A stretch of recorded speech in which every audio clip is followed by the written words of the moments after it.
Hello everyone, स्वागत है आप सभी का हमारे आज के वीडियो में। तो आज के जो वीडियो में यार मैं आपके लिए एओडी यानी कि अपना एप्लीकेशन ऑफ डेरिवेटिव्स, इसके अंदर अपन जुलाई अटेम्प्ट में जो भी क्वेश्चंस थे ना वो डिस्कस करेंगे। क्योंकि यार अपन जानते हैं कि डिफरेंशियल कैलकुलस में जो एओडी है वो एक अच्छा खासा वेटेज कैरी करता है। तो अगर हमें समझ में आ गया कि इसमें अपने जो है पुराने अटेम्प्ट में किस टाइप के क्वेश्चंस पूछे जा रहे हैं, तो अपन को एक आइडिया लग जाता है, हाँ ठीक है, इस टॉपिक जो है ये अपने लिए काफी मेन रह सकता है और इससे क्वेश्चंस फिर से रिपीट हो सकते हैं। तो इसमें से ही एक इंपॉर्टेंट सेक्शन जो है वो है अपना इंक्रीजिंग और डिक्रीजिंग वाला, है ना, कि अपन को रेंज पूछी जाती है कि ये जो गिवन फंक्शन है कहाँ पे इंक्रीजिंग हो रहा है कहाँ पे डिक्रीजिंग। तो इसके लिए सबसे पहली स्टेप जो होती है वो अपनी एफ डैश एक्स निकालना है, या फिर अपने जो क्रिटिकल पॉइंट्स है उनकी मदद से अपन एब्सोल्यूट मैक्सिमा और मिनिमा वाला केस करते हैं वो सब। तो ये सब चीजों का आपको ध्यान रखना है। चलिए अपन थोड़े बहुत क्वेश्चंस देख लेते हैं इसके अंडर में। तो सबसे पहला क्वेश्चन आपकी स्क्रीन पे ये रहा। अब इसके अंदर देके रखा है, ठीक है, आपको एक एफ फंक्शन देके रखा है जो कि अपना यार एक क्वाड्रेटिक इक्वेशन है। It is increasing in minus infinity से लेकर 3/4 एंड डिक्रीजिंग इन 3/4 से इन्फिनिटी। यानी कि यार रफ सा ग्राफ अगर आपका बन गया तो ये क्या हो जाएगा, 3/4 जो पॉइंट है ना वो उसका सिंपली क्या है, फिर मैक्सिमा। और क्वाड्रेटिक इक्वेशन के लिए अपन जानते हैं वो वाला कौन सा पॉइंट होता है, x is equal to minus b by two है, जहां पे उसका मैक्सिमा या मिनिमा मिलता है। वो डिपेंड करता है किस पे, a पे। तो यहाँ पे ये चीज हो गई, माइनस बी बाई टू है अपना, सिंपली क्या हो जाएगा यहाँ पे -6/2 है। और दिस इज इक्वल टू 3/4, क्योंकि यही तो अपना क्या है, मैक्सिमा। तो यहां से अगर अपन a की वैल्यू निकाले, 3 वन जा ये 2 2 2 कैंसिल हुए, तो a मिल गया अपन को -4। चलिए भाई, a इजिकल टू -4 मिल गया। आगे क्या पूछा है, then the function gx is equal to ax square minus 6x plus 15, जो कि एक अगेन क्वाड्रेटिक इक्वेशन है। तो उसका लोकल मैक्सिमा या मिनिमा, तो वो भी कहाँ पे आएगा, वो भी आएगा x is equal to minus b by two है। तो ax square minus 6x plus 15 में अगर माइनस बी बाई टू है अपन ने निकाला तो वो हो जाएगा सिंपली 6/2 है। यानी कि a की जगह क्या रख दिया अपन ने, -4। तो ये क्या हो जाएगा अपना, a की जगह अगर -4 रखा तो ये हो जाएगा अपना सिंपली -3/4। अब a इजिकल टू -4 है, इससे अपन को सीधा सीधा क्या मतलब पता चला है कि ये जो पॉइंट है ये भी अपना क्या होगा, उल्टा मतलब पैराबोला बन रहा होगा, है ना। a अगर लेस देन 0 है इसका मतलब वो क्या है, उल्टा पैराबोला। तो वो पॉइंट अपना क्या होगा, मैक्सिमा होगा। तो -3/4 जो है दैट इज लोकल मैक्सिमम। यानी कि ऑप्शन फर्स्ट जो है वो अपना सही आंसर है। चलिए अब अपन देखते हैं नेक्स्ट क्वेश्चन। तो अब नेक्स्ट क्वेश्चन में अपने से क्या पूछा गया है, इसमें पूछा गया है कि भाई then f is increasing function in the interval. यानी कि भाई ये इंक्रीजिंग डिक्रीजिंग वाला क्वेश्चन हो गया। तो सबसे पहली स्टेप क्या होती है, आपको एफ डैश एक्स को कैलकुलेट करना रहता है। एफ डैश एक्स तो भाई अपन निकाल लेते हैं। तो x ग्रेटर देन 0 के लिए उस ऊपर वाले फंक्शन को डिफरेंशिएट किया, वो अपन को क्या दे देगा, वो दे देगा -4x square plus 4x plus 3। नीचे वाले को डिफरेंशिएट किया तो वो अपन को क्या दे देगा, 3 इंटू एक्स ई की पावर एक्स प्लस ई की पावर एक्स। ये दोनों फंक्शन अपन को मिल गए। अब अगली स्टेप अपनी क्या होगी, दोनों को अलग अलग जो है ग्रेटर देन 0 कर दीजिए। तो x ग्रेटर देन 0 अगर अपन ले रहे तो ऊपर वाले फंक्शन को ग्रेटर देन 0 करते हैं। तो -4x square plus 4x plus 3 greater than 0। Negative से एक बार मल्टीप्लाई कर देते, ये हो गया 4x square minus 4x minus 3 less than 0। ठीक है, साइन चेंज हो गया। अब यहाँ पे इसको फैक्टराइज कर लेते, 4x square minus 6x plus 2x minus 3 less than 0। 2x common निकाल लीजिए, ये हो गया 2x minus 3 plus 1 2x minus 3 less than 0। यहाँ पे कर दीजिए 2x plus 1 into 2x minus 3 less than 0। तो भाई यहाँ से अपन को रेंज क्या मिल गई, x बिलोंग्स टू -1/2 से लेकर 3/2। और यहाँ पे x ग्रेटर देन 0 भी है, तो दोनों का मिला के क्या हो जाएगा अपने को, सिंपली ये हो जाएगा 0 से लेकर 3/2 तक। चलो भाई यहाँ तक तो हो गया। अब दूसरे वाले फंक्शन को जो है उसको एफ डैश एक्स को ग्रेटर देन 0 करते हैं। तो इसमें क्या हो जाएगा, सिंपली यहाँ पे 3 इंटू एक्स ई की पावर एक्स प्लस ई की पावर एक्स ग्रेटर देन 0। 3 तो जो है हट गया यहाँ से, और e की पावर x कॉमन ले लीजिए तो ये हो गया x प्लस 1 ग्रेटर देन 0। अब e की पावर x जो कि एक एक्सपोनेंशियल फंक्शन है तो वो हमेशा ही जो है अपना ग्रेटर देन 0 रहेगा, तो उसको तो कोई मतलब ही नहीं है। x प्लस 1 से मतलब है, तो x प्लस 1 को भी ग्रेटर देन 0 करना पड़ेगा। ठीक है, एक पॉजिटिव इंटू समथिंग का जो सम है, जो प्रोडक्ट है वो अपन को ग्रेटर देन 0 कब रहेगा, जब दूसरा फंक्शन भी पॉजिटिव रहे। तो यहाँ पे x प्लस 1 ग्रेटर देन 0 हो गया, यानी कि x must be greater than -1। तो x must be greater than -1 और साथ ही साथ x must be less than equal to 0, जैसा कि यहाँ पे दिया हुआ है। तो इन दोनों का जो है कॉमन क्या चीज हो जाएगी, वो हो जाएगी x बिलोंग्स टू -1 से लेकर 0। तो ये वाला जो पहला वाला अपना फंक्शन है, ठीक है, ये वाला ये कहां से कहां तक इंक्रीजिंग रहता है, x बिलोंग्स टू 0 से लेकर 3/2, और दूसरा वाला अपना x बिलोंग्स टू -1 से 0। तो इन दोनों को कंबाइन करेंगे ना जब अपन, यानी कि इन दोनों का यूनियन लेंगे, तो वो अपन को होल सेट देगा।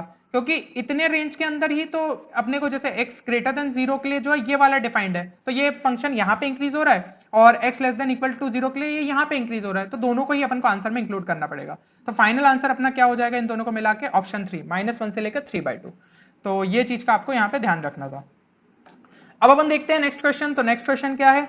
If a rectangle is inscribed in an equilateral triangle of side length 2√2 as shown in the figure, then the square of the largest area of such a rectangle is। तो देखिए equilateral triangle, चलिए figure तो वैसे drawn था, मैं एक और बार बना ले रहा हूँ। तो ये चीज हो गई अपनी। तो अपन को पता है यार इक्विलेटरल ट्राइंगल में ये एंगल क्या होता है? 60 डिग्री। तो ऐसे इसमें ना यार ज्यादा वेरिएबल्स मत इन्वॉल्व किया करो। यहाँ पे लोग क्या करते हैं कि लेंथ और ब्रेड्थ ले लिया और उसके बाद फिर अपन जो है इक्वेशन बनानी है। पता है एओडी का कॉन्सेप्ट लगना है तो मैक्सिमा या मिनिमा वाला अपना वो केस ही है, ठीक है, लार्जेस्ट एरिया, तो ठीक है मैक्सिमा निकालना है। बट आप ज्यादा वेरिएबल्स इन्वॉल्व मत करो। यहाँ पे एक्स मानो, ये 60 डिग्री है, तो ये वाला अगला क्या हो जाएगा? ये अपना सिंपली मिल जाएगा अपन को x√3, है ना। 1060 क्या हो जाएगा? सिंपली परपेंडिकुलर अपॉन बेस, है ना। तो ये मिल गया x√3। अब ये अगर x है तो ये भी क्या हो जाएगा? ये वाला भी x हो जाएगा। टोटल साइड लेंथ देके रखिए 2√2, तो 2√2 माइनस 2x हो गई ये वाली लेंथ। तो एक साइड हो गई 2√2 माइनस 2x, ये वाली लेंथ 2√2 माइनस 2x, और ये वाली हो गई x√3। तो एरिया अपना सिंपली क्या हो जाएगा? x√3 into 2√2 minus 2x। इसी को अपन को मैक्सिमा करना है तो dA/dx इक्वल टू 0 सिंपली। तो ये हो जाएगा सिंपल, यहाँ पे आप कर दीजिए, इसको अगर डिफरेंशिएट करेंगे तो ये हो जाएगा √3 इंटू 2√2 माइनस ये हो जाएगा x² होगा तो उसका डिफरेंशिएशन क्या हो जाएगा? 2x। तो यहाँ पे आ गया 2x, है ना, और बाकी 2√3 रहेगा, तो this will be equal to 0। तो x अपन को सिंपली क्या मिल गया? 2√6, या फिर इसको अलग अलग ही रख लीजिए, 2√2 इंटू √3 डिवाइडेड बाय 4√3। तो √3 कैंसल और ये अपने को क्या सिंपली मिल गया? 1/√2। चलो भाई x अपन को मिल गया 1/√2। अब अपनी अगली स्टेप क्या होगी? यहाँ पे बोला गया then the square of largest area of such rectangle. तो एरिया जो ये x की वैल्यू मिली है यहाँ पे अपन को लार्जेस्ट एरिया मिलेगा, तो a के अंदर पुट कर दो x की जगह 1/√2। तो ये आ जाएगा सिंपली अपना √3/√2 इंटू 2√2 माइनस 2/√2, वो सिंपली हो जाएगा क्या? √2। 2√2 माइनस √2 हो गया √2 कैंसल, ये आ गया √3। a आ गया √3 और इसका स्क्वायर क्या हो जाएगा? a² = 3। तो ये हो गया अपना फाइनल आंसर। कितना सिंपल क्वेश्चन था। बस ये क्या स्टूडेंट्स यहाँ पे गलती करते हैं, इसको लेंथ और ब्रेड्थ ले लेते हैं। तो भाई उतना नहीं करना है कॉम्प्लेक्स। दो वेरिएबल जब लाओगे तो फिर उसमें ठीक है अपन को रिलेशन भी एक बनाना पड़ेगा। फाइनली करना आपको सब्स्टिट्यूशन ही है, तो वेरिएबल्स जितने कम ले सकते हो उतने लो। यहाँ पे अपन ने बस x को लिया और उसकी मदद से आंसर आ गया। तो इस चीज का आप लोग ध्यान रखना।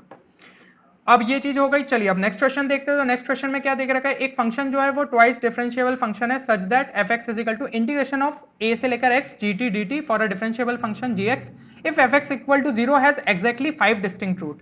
fx is equal to 0 has 5 distinct root, ठीक है, 5 रूट्स है भाई। तो इसकी डिग्री क्या होगी? इसकी डिग्री मतलब ये एक पॉलिनोमियल फंक्शन हो सकता है x की पावर 5 प्लस समथिंग, कुछ कुछ लिखे टर्म्स आगे के, क्या कितने टर्म्स है वो अपन को नहीं पता, बट इसके जो है अपने 5 डिस्टिंक्ट रूट है ये अपन को पता है। तो ये अपन बोल देते कि ऐसा कुछ एक पॉलिनोमियल डिफाइंड है ऑफ डिग्री 5। अब इन्होंने बोला है कि fx जो है that is integration of gt dt, है ना, वो इंटीग्रेट करके आया है। तो gx अगर अपन बोले तो gx की जो डिग्री होगी वो क्या होगी? ऑब्वियसली x की पावर 4, हाईएस्ट जो उसकी पावर रह सकती है वो 4 ही रह सकती है, क्योंकि इसको इंटीग्रेट करेंगे तभी x की पावर 5 वाला टर्म मिलेगा अपन को, है ना। तो ये चीज अपन को समझ में आ गई। तो इसके जो है मैक्सिमम रूट्स कितने हैं? क्योंकि हैज एटलीस्ट बोला है, एटलीस्ट बोला है, तो अपन इसके रूट्स कितने बोल सकते हैं? इसके रूट्स 4 तो हो ही सकते हैं, है ना। ये चीज अपन को पता चल गई। जन g' की बात करूं तो ये वाला जो है इसमें हाईएस्ट डिग्री अपनी क्या आई? 4 आई। तो इसको जब डिफरेंशिएट करेंगे तो अगला क्या मिल जाएगा अपन को? x³ और कांस्टेंट भी अपना ऑब्वियसली आएगा, यहाँ पे भी आएगा, बट अपन को तो सॉरी डिग्री से मतलब है, क्योंकि डिग्री से ही अपन को रूट्स पता चल रहे हैं कि उसके मैक्सिमम कितने हो सकते हैं, इसलिए मैं बाकी टर्म्स को लिख ही नहीं रहा हूँ। तो इसके कितने हो सकते हैं जो रूट्स है? इसके हो सकते हैं 3 g' के, क्योंकि ये एक क्यूबिक फंक्शन है, उसके कितने पॉसिबल रूट्स है? 3 तो कम से कम हो ही सकते हैं। तो ये चीज हो गई। तो यहाँ पे gx के कितने हैं? 4 रूट, g' के 3 रूट, तो gx इंटू g' के कितने होंगे? इसके 4 पॉसिबल, इसके 3 पॉसिबल है, तो टोटल कितने? 7 रूट्स पॉसिबल है ना। मतलब x की जगह ऐसी क्या वैल्यू डालू कि वो जो पूरा एक्सप्रेशन है वो 0 दे दे। तो ये जब 4 बार दे सकता है, ये 3 बार दे सकता है, तो टोटल में कितने हो गए? 7 रूट्स, यानी ऑप्शन 3 जो है अपना सही आंसर है। तो आपने इन क्वेश्चंस में देखा यार, ये क्वेश्चन मतलब काफी सिंपल थे, इतने कोई ज्यादा टफ नहीं थे, बस थोड़ा बहुत कॉन्सेप्ट अपन को पता होना चाहिए, और बहुत ही बेसिक कॉन्सेप्ट था, एफ डैश एक्स वाला कॉन्सेप्ट हो गया, यहाँ पे ये रूट्स वाला कॉन्सेप्ट था।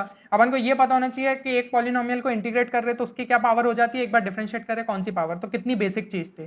तो आप देख रहे हैं कि मतलब जेई मेंस में इतने मुश्किल क्वेश्चन नहीं आते एओडी के, बस अपन को अपना दिमाग खुला रखना है और आपसे क्वेश्चन बन जाएगा। अगर आपको कोई और टॉपिक लगता है जिस पे मेरे को नेक्स्ट वीडियो बनाना चाहिए, जो कि आपको लगता है हाईएस्ट वेटेस्ट टॉपिक है और जिससे क्वेश्चंस ज्यादा आ सकते हैं, तो आप कमेंट सेक्शन में मेंशन कर सकते हैं, अपन ट्राई करेंगे कि नेक्स्ट वीडियो उस पर भी ले आए।